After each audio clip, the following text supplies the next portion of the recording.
Je pense que l'agriculture, même si elle a pu aider à une époque, je pense qu'à l'heure actuelle, elle fait fausse route parce qu'on nourrit pas plus de monde avec l'agriculture chimique qu'avec une agriculture biologique. Parce qu'on perd, avec l'agriculture chimique, on perd la densité nutritionnelle. Et en plus, on amène des poisons dans les aliments.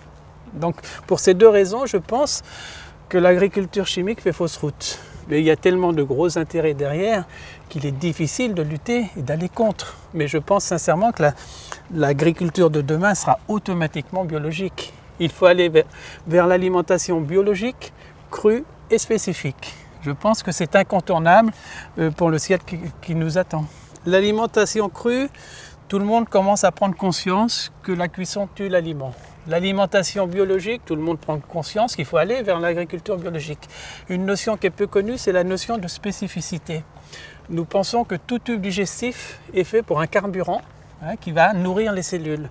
Et ce carburant, pour nous, qui correspond à notre tube digestif, est fait de fruits, de légumes et de sous-produits animaux, tels qu'un peu de fromage blanc, un peu de yaourt, voire des œufs, voire des coquillages. Et en principe, avec cette alimentation, ça suffit largement pour garder la santé naturelle, l'énergie vitale et un bien-être mental et spirituel. Qui mange cru mange juste. L'alimentation doit être vivante. Dès que nous cuisons un aliment, nous tuons l'aliment. Et nous remettons en question également l'idée que nous sommes des omnivores. Je pense que l'homme n'est pas omnivore. L'omnivorisme sur la planète n'existe pas. Il est bien évident qu'il nous faut des lipides, des protéines, etc.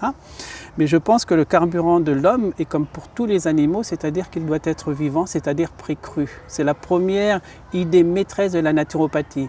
Tout aliment cuit est dévitalisé, donc ne devient plus un nutriment. Il faut savoir par exemple que lorsqu'on donne de la viande cuite à un carnivore, on le déminéralise. Ça veut bien dire qu'il n'y a aucun animal sur cette planète qui est fait pour manger cuit.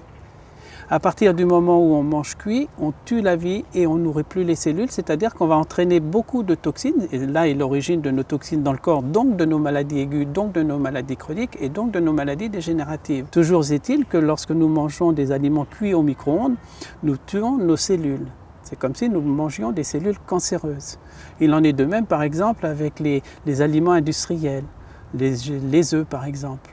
Lorsqu'on mange des œufs industriels, ça ce sont les travaux de Jacqueline Bousquet, biologiste au CNRS, a bien démontré que l'œuf était polarisé et malheureusement lorsque les œufs étaient industriels, les œufs inversaient leur polarité et devenaient à peu près identiques à des cellules cancéreuses. Une alimentation spécifique à une espèce n'entraîne aucune toxine puisque nous avons une haute densité nutritionnelle. Plus un aliment est conforme à la physiologie de l'espèce qui le consomme, plus la densité nutritionnelle va être élevée. Ce qui fait que moins on mange d'aliments spécifiques, plus on nourrit nos cellules et moins on entraîne de fabrication de toxines. A l'inverse, plus on mange industriel, plus on va entraîner des toxines, moins on va nourrir la cellule et plus on aura faim souvent. Ce qui fait que lorsqu'on a mangé au McDo, 2 heures après, on a faim parce qu'on n'a rien mangé de nutritif. On n'a pas nourri nos cellules, on a simplement rempli un estomac.